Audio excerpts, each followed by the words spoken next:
funded programs in states like Minnesota and California.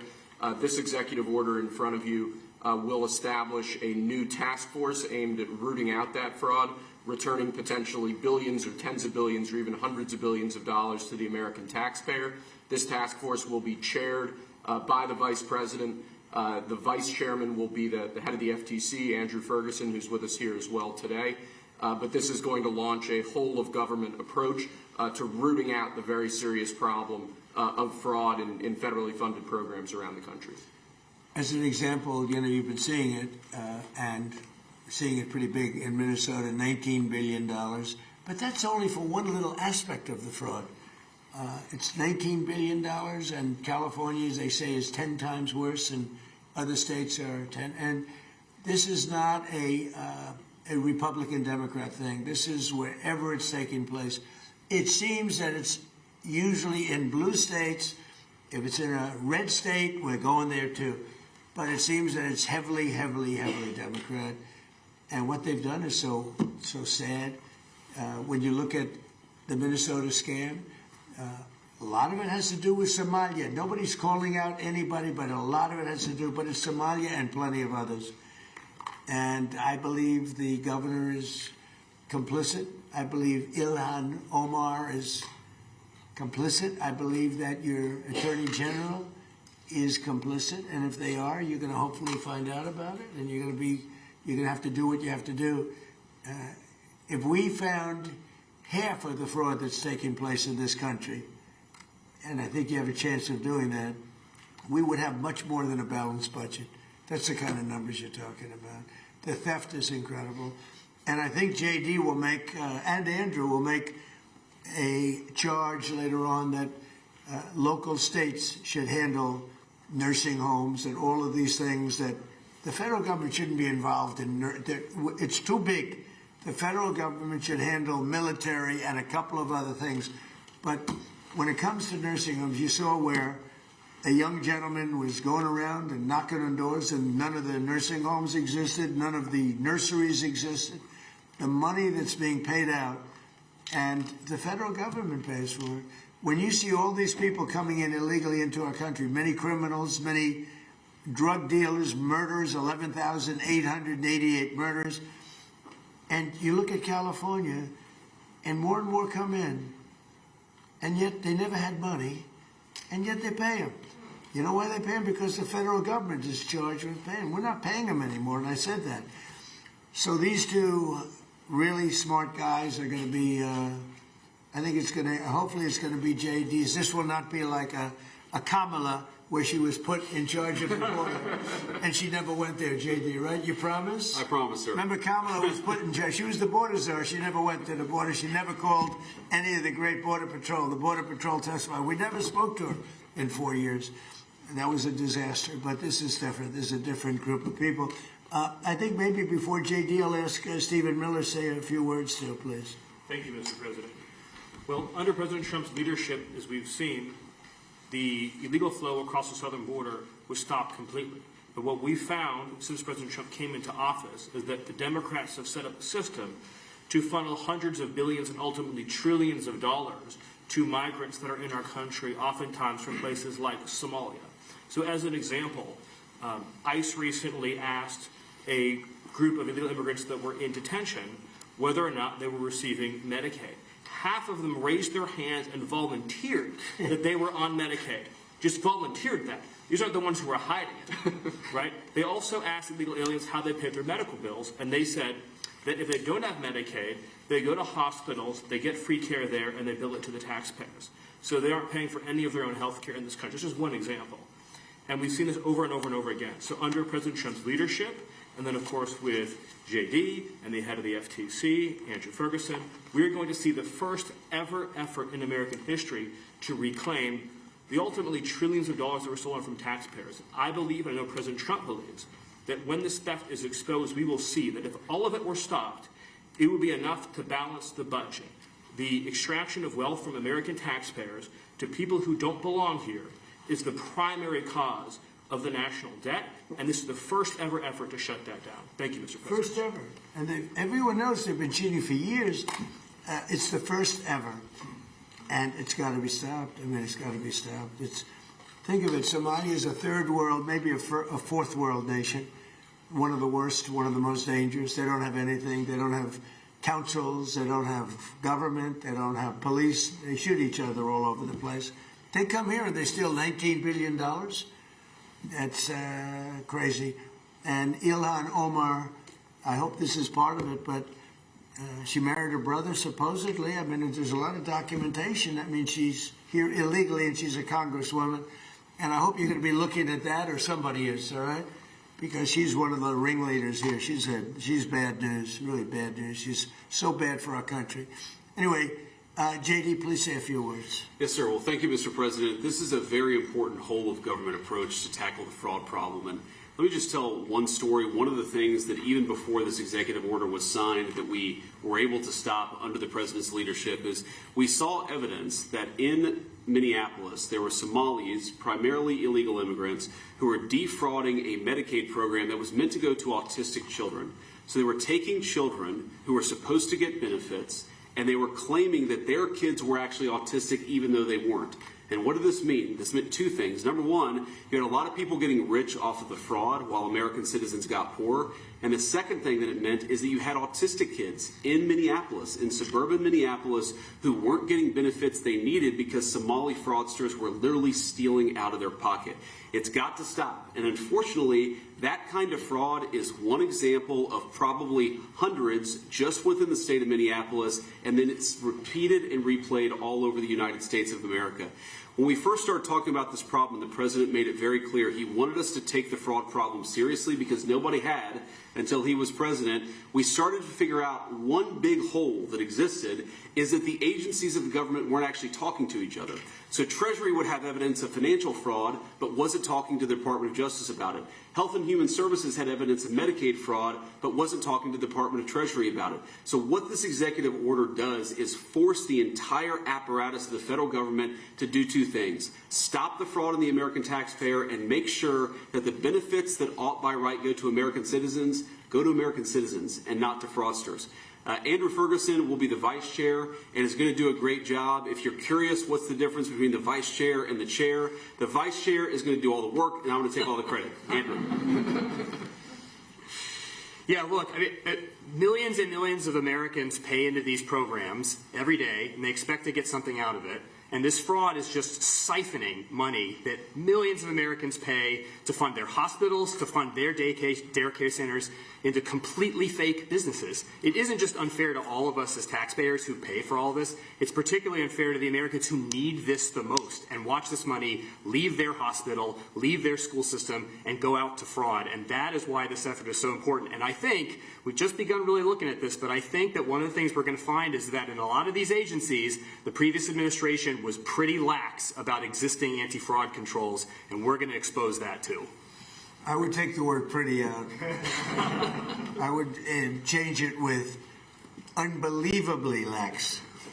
They weren't, it's not even lax. Lax isn't a good enough word. The previous administration was fraudulent, okay? And I think that's what you're going to find also. And, you know, we worked so hard, like most favored nations drug prices. For years, people have wanted. We paid the highest drug prices anywhere in the world by far, by 5 times, 6 times, 10 times, more than London would be paying in New York, more than any city in Europe was paying than our cities. We would have a pill that would sell for $10 in Munich, in Germany, would sell for $10, and in New York it would be $130 or whatever. And we worked so hard, and we pulled it off. It's called Most Favored Nations. So now we went from by far the most expensive drugs anywhere in the world, prescription drugs, to the least expensive, and I had to get all the nations to agree, and I don't want to bore you with how I did it, but I did it. Everyone said it was impossible to do, including the drug companies, and we did it. And we worked so hard on it, and we're going to save so much money for the people. Your drug prices are going to be dropping at levels never even, by 50, 60, 70, 80% in some cases, but you work so hard, and then you see them stealing $19 billion. It's like in one pocket, out the other. And I think Andrew and JD, I think maybe one of the most important jobs. Maybe it could be one of the most important things that we're signing because Thank you, sir. I really believe that they have an opportunity to do something so good for our country. People talk about balancing budgets. You can't balance a budget when people are stealing $19 billion and nobody's ever heard of anything like it. We had, I guess, in the same state, you went autism, where 4 or 5 years ago, they spent $1 million, and now it's almost $400 million in just a few years.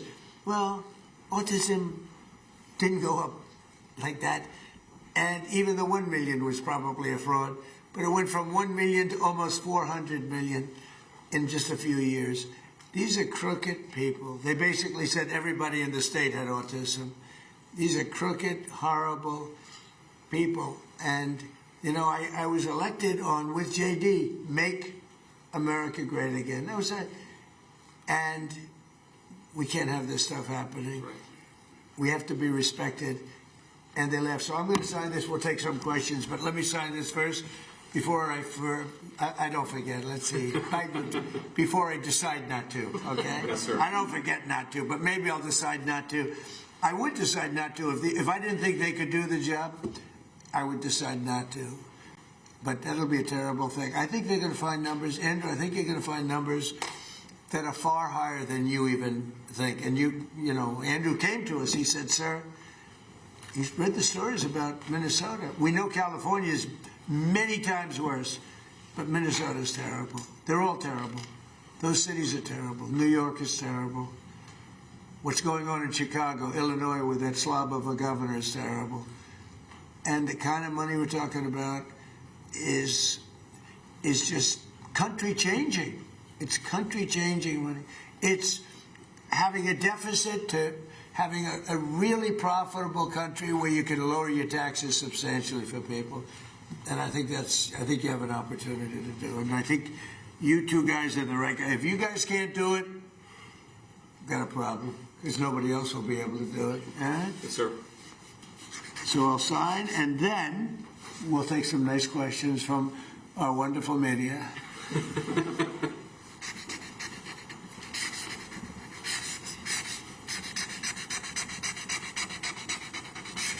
Okay. Good one.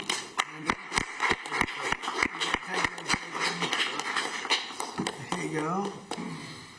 They're very important. It's a big deal. We've been working on this very long. Really? Yes, See, sir. right? Will? Yes, sir. Andrew, do you have a question? Yes, Mr. President. You said during your State of the Union that this type of fraud, the corruption, is the type of thing that can shred the fabric of a nation. Why do you suppose then that leaders in recent memory haven't looked at the systemic amount of fraud Because that's they're taking crooked. place? And Because how they're much- crooked. They make money. They gain power. They use it for power. Like with the Somalians, they vote in a block, 100%. They make a deal with the Somalians. They all vote because they're on a gravy train. It's money first, power second. A lot of people say power first now. It's money first, power second. Do you ever see where, like, Mercedes, people come over from Somalia, they have no money, and now they're buying Mercedes-Benz cars, okay? It's more cash goes out of the Minnesota airport than any other place in the world or so. We're going to find it. And Minnesota is really bad. The governor's corrupt. The attorney general is totally corrupt. Just like the New York State Attorney General, Letitia James. She's a highly corrupt person. Bragg, the DA, is a corrupt person. They're all corrupt. These are corrupt people. And we got too many of them in our country. And we have to expose them, and we have to catch them. And if these two guys can't, these are high IQ people. I've always liked high IQ. These are high IQ people. If they don't do it, we're going to go a long way, fellas, to find somebody else that's going to. We have no choice. If honestly, and they may not do a good job. If they don't do a good job, Thank you, sir. it's possible. If they don't do a good job, the country's sort of in trouble. Yes, go ahead. Thank you, sir. Two questions for the And I think they're going to do a great job. Go ahead. First, Mr. Vice President, Democrats are already calling you the fraud czar. What's your reaction to that title? And then Good title. second, given I like your it. past skepticism of foreign adventurism, are you completely on board with the current war in Iran? So I like fraud czar. It's certainly what we're going to do. And look, we have to do it. As the president said, this is a problem that has festered in this country for far too long, and far too few people have actually wanted to do anything about it. That's what makes this administration different, is that we actually tackle the problems the American people have been confronting. So I'm very happy about it. And look, I think that I know what you're trying to do, Phil. You're trying to drive a wedge between members of the administration, between me and the president. What the president said consistently, going back to 2015, and I agreed with him, is that Iran should not have a nuclear weapon. We have taken this military action under the president's leadership. I think all of us, whether you're a Democrat or Republican, should pray for success and pray for the safety of our troops. That's the approach that I've taken. Make it as successful as possible. So there's no hesitation, given your past statements, with the current operation? What do you mean there's no hesitation with my past statements? Given your skepticism of foreign adventurism, you were a critic of the global war on terror previously. Well, I think one big difference, Phil, is that we have a smart president, whereas in the past we've had dumb presidents. And I trust President Trump to get the job done, to do a good job for the American people, and to make sure that the mistakes of the past aren't repeated. Absolutely. Thanks, sir. Look, JD's been great, but here's the simple thing, and I have, some people, I don't want wars. I want wars less than almost anybody. Peace through strength. But you know what? I've watched Iran for a long time. I've called them out 20 years ago when I was a civilian that liked watching the world. And they're violent, vicious people. The leadership, violent, vicious people. They killed 32,000 protesters over the last 3 weeks. They put out a memo 2 days ago saying, if you protest, we will shoot you and kill you in the streets. And somebody said, oh, there's not that many protests. Well, first of all, there are bombs going off all over the place. But even if there weren't, who's going to do that? Who's going to do it? They don't have any guns, and the other ones have latest in line machine gun, right? And every form of gun you can have. They shoot them right through the middle of the head. They're violent people. If they had a nuclear weapon, they would use it. And sometimes I'll have some of the people that, feel very strongly, like I do about wars. And I say, do you think Iran is violent, and do you think their people are violent? Yes, leadership. Do you think they should have a nuclear weapon, which is massive power? I don't even want to discuss how powerful, because it's depressing. And they said, no, they shouldn't have. Definitely they shouldn't have. I said, and you don't want to fight war? No, we don't want to fight war. So these are naive people that frankly are stupid. If you believe that Iran should have a nuclear weapon, there's something wrong with you, because they would use it within, the only question is within 1 hour if they get it, or 1 day. They will use it, and they will blow up the entire Middle East, not just Israel. They'll start with Israel, but they will blow up. And you got to see that when they unexpectedly started sending missiles to every country within 1,000 miles of them. I mean, they're blowing up countries that were neighbors, not necessarily some friends. They actually were blowing up some friends. They were blowing up the people that handle their accounts. They're sending thousands of missiles into countries that didn't expect to be in the war because they wanted to take over the Middle East. And if I didn't terminate Barack Hussein Obama's horrible Iran nuclear deal, which I did in my first term, one of the dumbest deals, perhaps the dumbest deal because of the danger involved, you would have had them have a nuclear weapon 3 years ago, maybe 4 years ago, and they would have used it, blown up the Middle East, and they would have then come after us. And if these gorgeous B-2 bombers, give me that bomber, Andrews. Let me just hug that little sucker. Give me that bomber over there. Thank you. You knew immediately which one. This looks small, but in person it's very big. Because it's the only plane capable of carrying a 200,000-pound bomb. So I don't know how they do it, because it's very sleek and nice, but it carries a lot of weapons and there's a lot of bombs. But had I not sent this incredible machine, times numerous others, to hit Iran at midnight with no moon, dead dark. Every single bomb was dropped right down the chute that it was supposed to hit. How they do it, who knows? Nobody else can figure it. No other country can do it. No other country has our military or even close. And I think we've probably proven that with Venezuela and now with because we have done a number in Iran. But if I didn't do that, if I didn't decimate, I call it their nuclear dust, they would have had a nuclear weapon within 1 month after that bombing took place. And they would have used it on first Israel and then the Middle East. And you know that because all of those missiles that were launched against their neighbors were set long ago, long before they knew they would be using them this quickly. Had we not done this, you would have had a nuclear war that would have evolved into World War III. And more important, this is a war that there would have been nothing left. So we've done a great thing. The people that say it's okay for a very sick ideology, a very sick country in terms of its leadership, very good people, great people. But the people that say that, I think they're actually, they're either evil or they're stupid. So if you believe that Iran should not have a nuclear weapon, they should not have it, then you have to absolutely love what I've done, because in 2 weeks we have decimated them. They have no Navy, they have no Air Force, they have no anti-aircraft weapons, they have no leadership. The leadership is gone. But then they set up a new leadership to go and name a new leader, and that leadership is gone. And now they think maybe the sun is gone. They're all gone. My biggest problem is I have no idea who we're talking to because nobody ever heard of any of these people. They're all dead. But we did a job for the world, not a job for us, for the whole world. We took the worst country in 50 years and maybe longer from the ideological standpoint, a country that wanted to blow up the world, a country that is sick, and it has a religious fervor. And when you add religion, you know, people don't realize more people died in religious wars than every other war put together. And that's what you would have had here. And it was a terrible thing. I'm very proud of what we did. And I think JD understands better than most.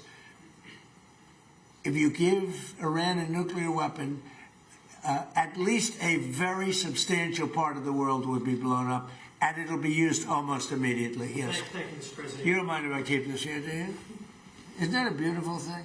You know, I used to look at it, and I said, it's a piece of art, but how can it be effective? It's so stealth. Think of it, Peter.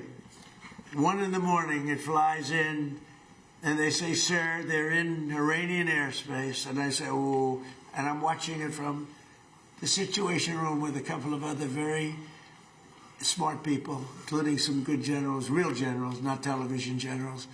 And all of a sudden you see that dive, they start diving, and sure, and you see him 30,000, 20,000. Boy, I said, that was a lot. They went down fast to aim it. And they know they're coming, and they're smart, and they never saw them. And they're firing a little bit, but they don't know what they're firing at because they can't see a thing.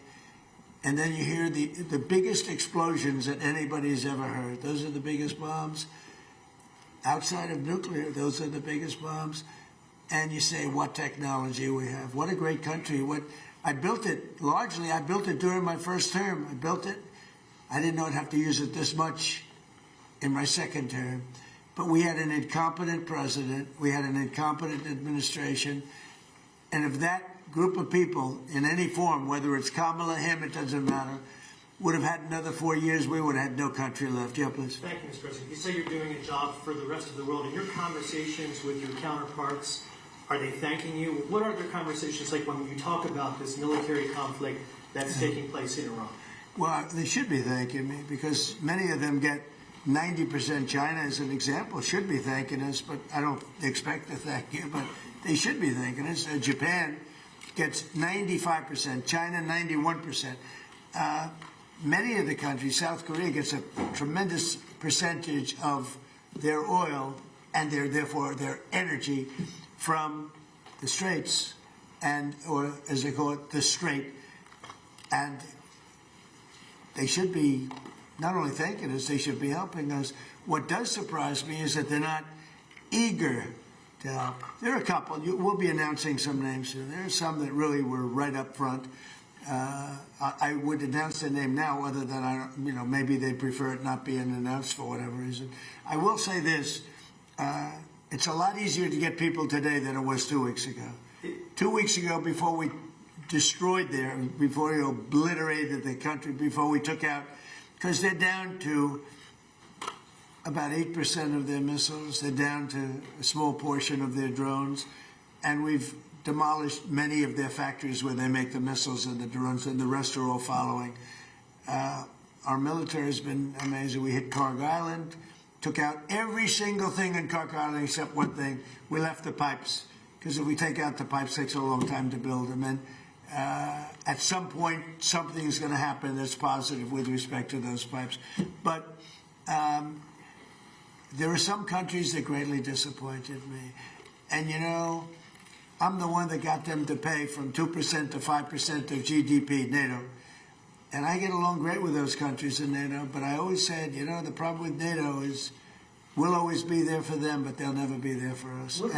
And when I hear the UK, which was sort of considered the Rolls-Royce of allies, right? When you say they were the oldest and they were going to be there, and I say it would be really helpful if you'd send over a couple of ships, and if you have some minesweepers, which they do, it'd be very helpful.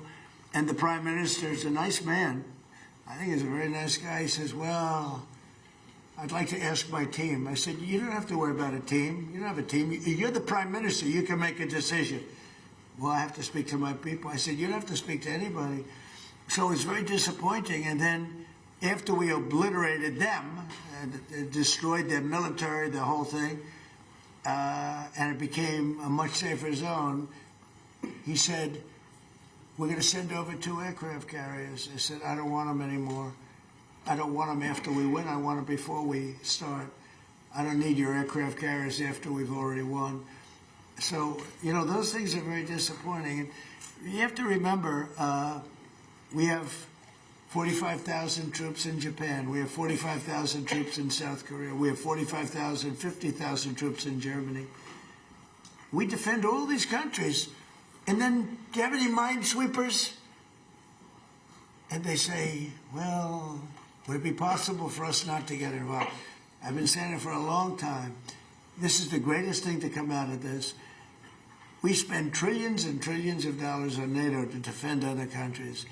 And I always said, but if it ever comes time to defend us, they're not going to be there. Many of them would not be there.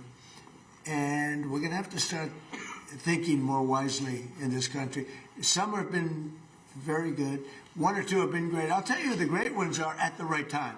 But there have been some that were right up there, Peter. They were right up there. They wanted to do it so much. Go ahead, Peter. Thank you. You were talking about Iran a couple times today and what they did after Epic Fury began. You said they hit Qatar, Saudi Arabia, UAE, Bahrain, Kuwait. Nobody expected that. We were shocked. Are you surprised that nobody briefed you ahead of time that might be their retaliation? Nobody, no. The greatest experts, nobody thought they were going to hit. They were, I wouldn't say friendly countries. They were like neutral. They lived with them for years.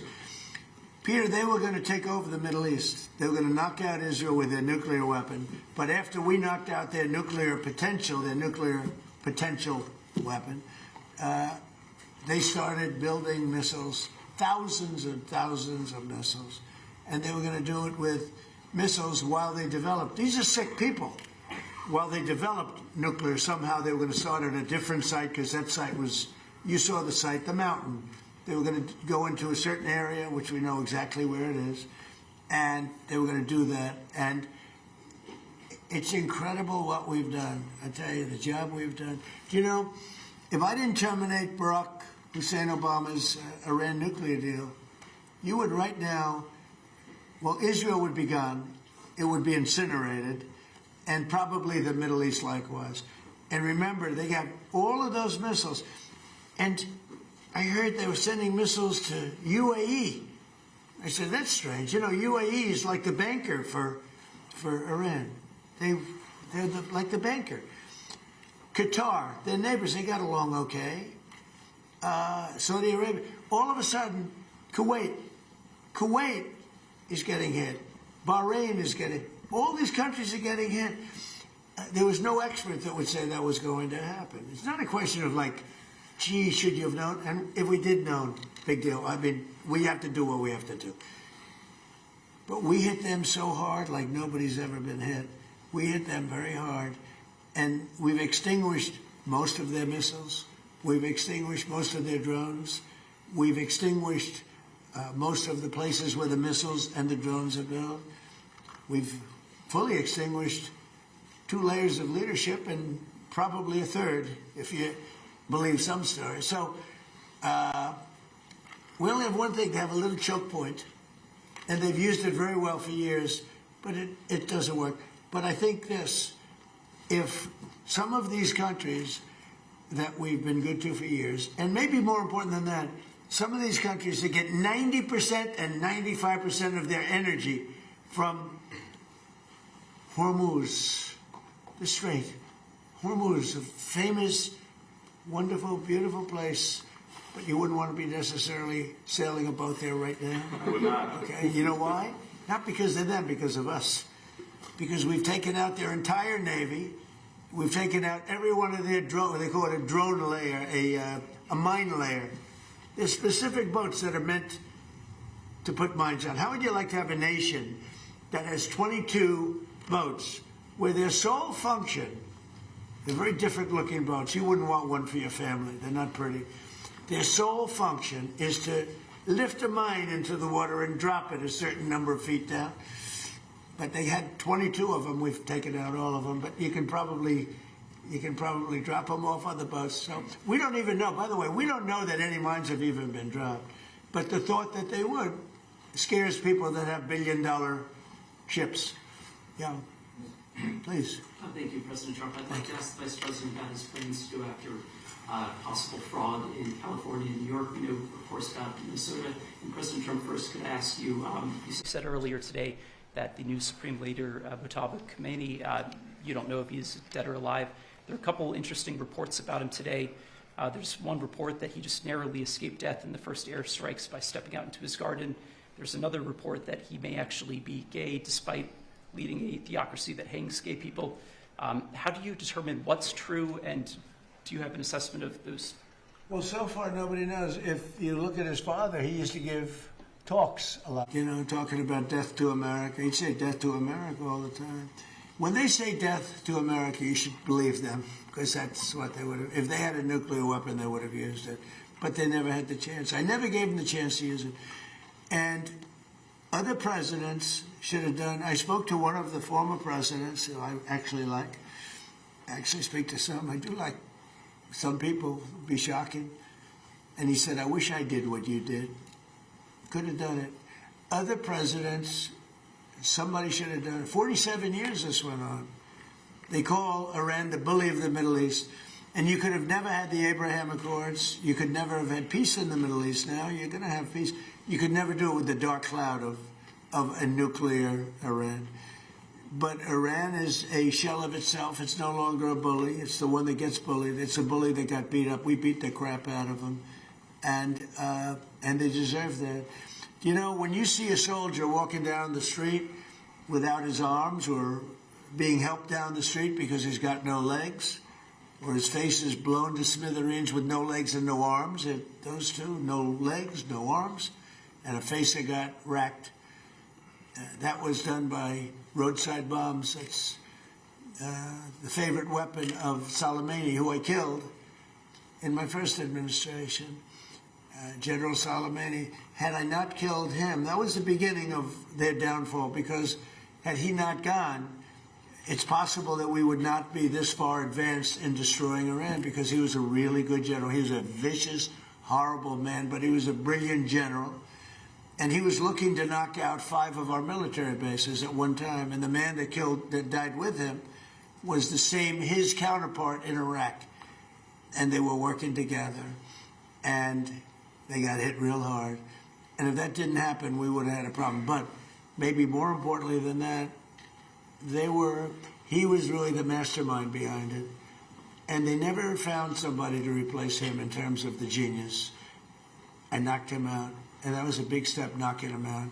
But if we didn't get rid of the Obama deal, I terminated it against the wishes of my then Secretary of State. He was no Marco. Against the wishes of a lot of people at the time. You remember that, Peter? A lot of people. Had I not terminated, remember that, Stephen? You remember? They were all going, dude, this is not, that deal was a disaster. That was a road to a nuclear weapon. They would have had it 3 years ago, and it would have been used, I would say, 2 to 3 years ago, and it would have been used in the Middle East. And by the way, after they were finished that, they were coming over here. They never got a chance to do it. I just want to ask you about something very interesting that you said twice today. That you talked to another former president about the Iran strikes. Was it George W. Bush?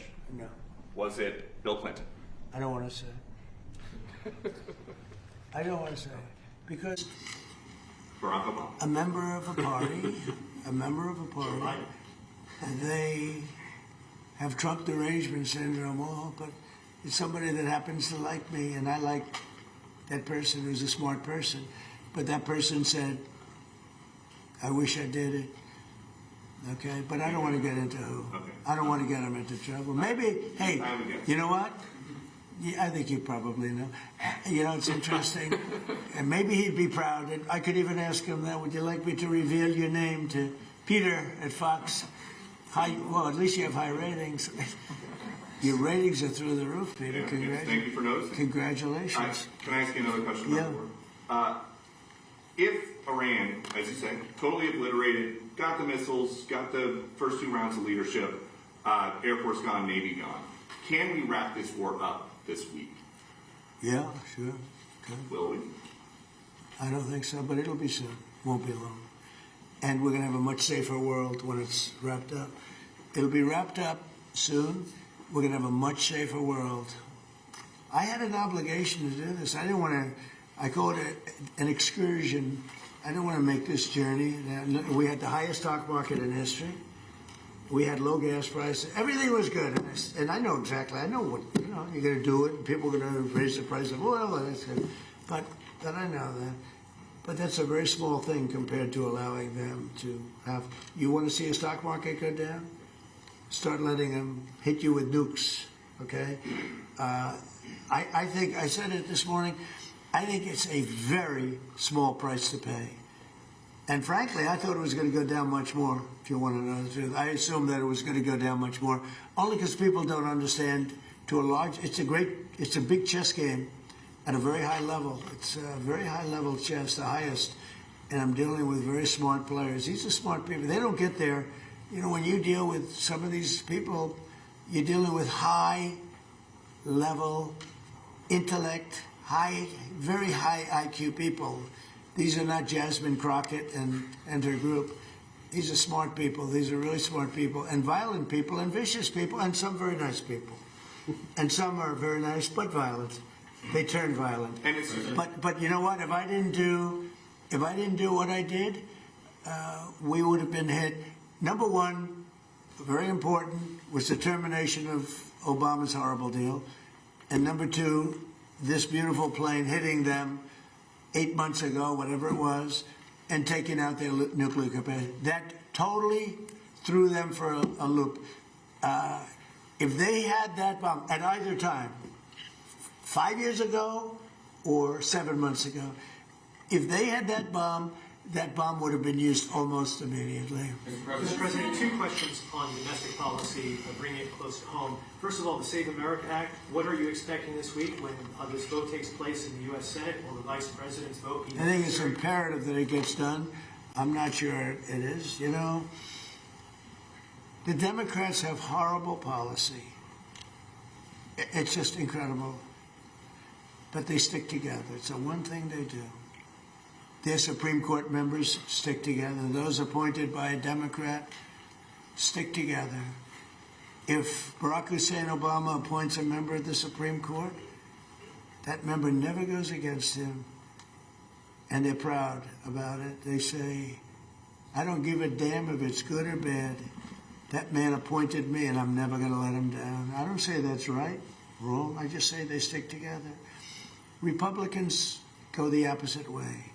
If Donald Trump appointed me, I'm going to show the world that I can be totally just and I can be independent of Donald Trump. He's not controlling me. And I don't want to control them. I just want to have smart decisions. They gave us a decision on tariffs the other day that won't change tariffs. I can do it a different way. I always knew I could do it a different way. This was a little quicker, a little easier, a little better. But they gave it a decision that could cost this country $500 billion to pay people back. Because now I have to start the tariffs all over again. Very simple. And what happens with the money I've already collected? Why didn't they say, starting from now, go the other way? $500 billion, perhaps. It's so sad. But one thing about the Democrats, they stick together like glue. They impeached me twice for absolutely no reason, unanimously. Fortunately, the Republicans stuck together, and it was something. It was pretty wild. But the Democrats have horrible policy, transgender for everybody, open borders, men playing in women's sports. But the one thing they do have is they stick together, no matter how bad the policy. It's embarrassing to watch them try to defend it. And in a way, I say, as a Republican, in a way I say, thank goodness they have bad policy, because you'd never beat them. We have something in there now, the Save America Act. Voter ID with a picture, right? That's a 99% issue. Even among Democrats, Democrats poll at 89% on that. And then they have proof of citizenship. And then they have no mail-in ballots. No mail-in ballots. We have no mail-in. You go to California, they send out like 38 million ballots. Some Democrats got 7, 8 ballots. Republicans are a lot of times calling in, where's my ballot, where's my ballot? They're lucky to get one. Jimmy Carter, probably the greatest thing he ever did. I thought he was a nice man, not a great president, to put it mildly. How did his attack work out in Iran? Not too good. I think ours is slightly better, wouldn't you say? But Jimmy Carter, the one thing he did after he left with Scoop Jackson and some others, they formed a very elite council, a committee that came out and said very strongly, no mail-in ballots, because if you have, we're the only country in the world that has mail-in ballots like we do. The only country in the whole world. People have tried it. France tried it, and they went away. They're now doing paper ballots, watermark paper, which is very hard to cheat. So when you look at what happens with this country, we really have to fix it. That'll be very popular. The other thing we put in there, just as best of, I call it the best of Trump. We have the 3 things I just said, right? But then I added on no men playing in women's sports, and I added in no transgender surgery, the mutilation of our children. We have no mutilation of our children, no transgender. I think they say that's an 80% issue. I think they're 99% issues, but whether they're 80% or 99%. The problem is we have a couple of Republicans. They shouldn't be allowed. They're horrible people. And they're willing to vote against anything. And we have all the Democrats will vote against it. So I think it hurts the Democrats to vote against it, because I'm going to instruct all the Republicans to say that so-and-so that they're running against voted against the saving of our children from transgender mutilation, right? That's pretty unpopular. They want men and women's sports. That's pretty unpopular. They want voter ID, but the Democrats don't. Everybody wants voter ID. Everybody wants proof of citizenship. And most people don't want mail-in voting because they know it's a fraud. Touches too many hands. I mean, if the postman gets it, this one gets it, that one. So these are all issues that are in the 90s to 100. I would say some are virtually 100%. And the interesting thing is that way not only with the Republicans, I'm not talking about leadership, I'm talking about they're that way also, most importantly, with the people. The people of our country want voter ID. The people of our country want proof of citizenship. And that includes 88%, 89% of Democrats. And I think the Republicans, Eric Schmidt, Rick Scott, Tim Scott, I speak to so many of them, they all want it. I hope John Thune can get it across the line. He's trying. I mean, he told me this morning, I spoke to him, he's trying. I think it'll be a very, very bad thing for our country if they don't. We're just asking for basic things. Think of it. You can't have voter ID. Do you know in California, if you ask a person to show their identification, they have the right to put you in jail. If you're an official and you say, "Man, please see your identification," you're subject to going to jail. That's how crazy it's gotten. With a low IQ person, you know, because Gavin Newsom has admitted that he has learning disabilities. Honestly, I'm all for people with learning disabilities, but not for my president. I think a president should not have learning disabilities, okay? And I know it's highly controversial to say such a horrible thing. The President of the United States, Gavin Newsom, admitted that he has learning disabilities, dyslexia, everything about him is dumb. But then he looked at the audience and said, "What, I'm smarter than you?" Or so now on top of everything else, I call him a racist because it happened to be a black audience. I will tell you this.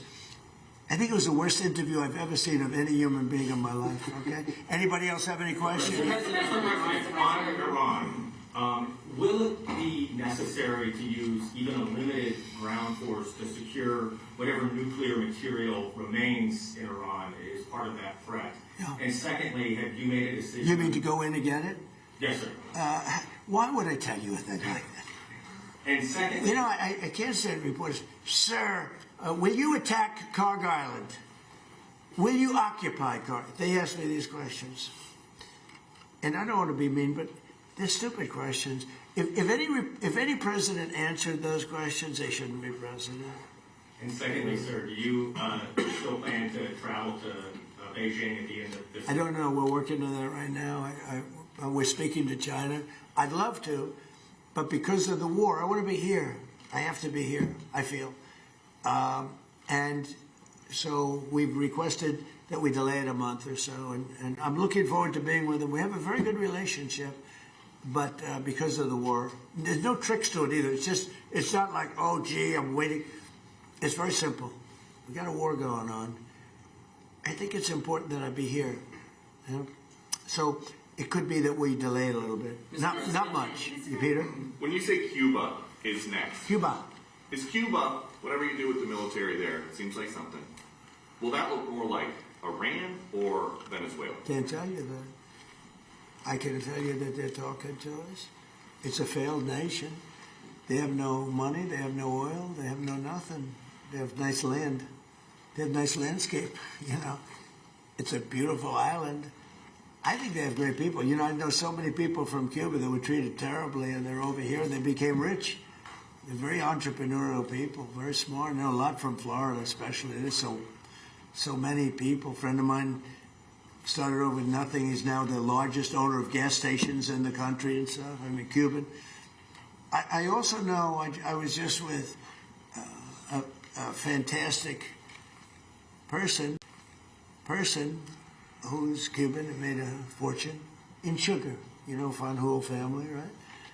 And this family wants to go back to Cuba to visit it. They haven't been back in like 50 years or something. They largely come from Cuba. And we'll see what happens. They were asking me about that.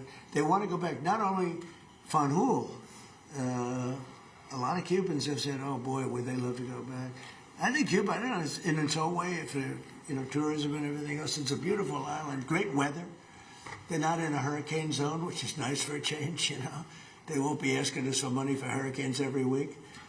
But I think Cuba's seen the end. You know, all my life I've been hearing about the United States and Cuba. When will the United States do it? I do believe I'll be the honor of having the honor of taking Cuba. That'd be good. That's a big honor. Taking Cuba. Taking Cuba in some form, yeah. Taking Cuba. I mean, whether I free it, take it, I think I could do anything I want with it. You want to know the truth? They're a very weakened nation right now. They were for a long time. Very violent leaders. Castro was a very violent leader. His brother's a very violent leader. Extremely violent. That's how they governed. They governed with violence. But a lot of people would like to go back. Okay, one more question. A quick question on fraud for Vice President Vance. Mr. Vice President, you announced a couple of weeks ago in the EOB that the administration would be halting Medicaid payments to Minnesota until the state decided to take pervasive steps to reduce fraud. Do you have an update to that specific situation? Do you think that that could be a model moving forward for the task force for states that won't cooperate? So I don't have an update there. Dr. Oz is looking to it, trying to work with the authorities in Minnesota to try to figure that situation out.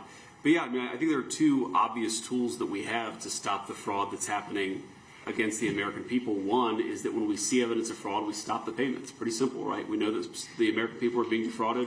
Let's try to stop the payments and ensure that whoever's making these payments is actually complying with some basic due diligence and making sure the payments are going to the right place. I think the second tool, of course, is we have, as the President mentioned, is we have law enforcement options. We know that some of this fraud is just bad. Some of it's criminal.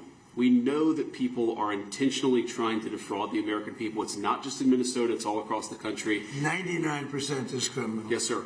So this is one of the reasons why DOJ is such an important part of this, is because we have to make sure that where we see criminal conduct, we actually prosecute it.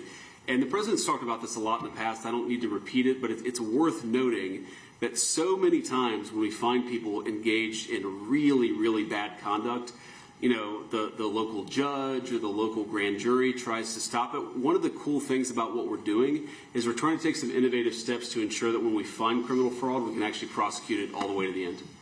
Mr. President, She wanted one question. She's over here, and you guys are over there. Where's your main camera? Is it this one? Which one is the main camera? Okay, good. Nice center, good. I thought it was that one. Go ahead. Mr. President, remember with Daily Wire, not CNN.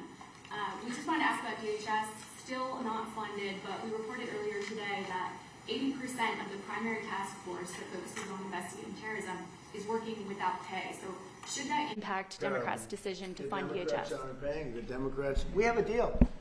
They just said we're not going to pay. We're not going to do anything, and it's terrible. The Democrats are terrible. You know, it'd be nice to get along, but for years this has been going on, not just with me. For years it's been going on. Different ideology, but also different tactics. Here we are, we're fighting big battles with a very tough enemy and winning nicely. And we're not allowed to have security in our country. It's crazy. The Democrats don't want to pay. These are bad people. These are not people that love our country, I can tell you that. Very sick people. Thank you very much, everybody. Thank you. Thank you, sir. Thank you, guys. Thank you, press. Thanks for all the questions.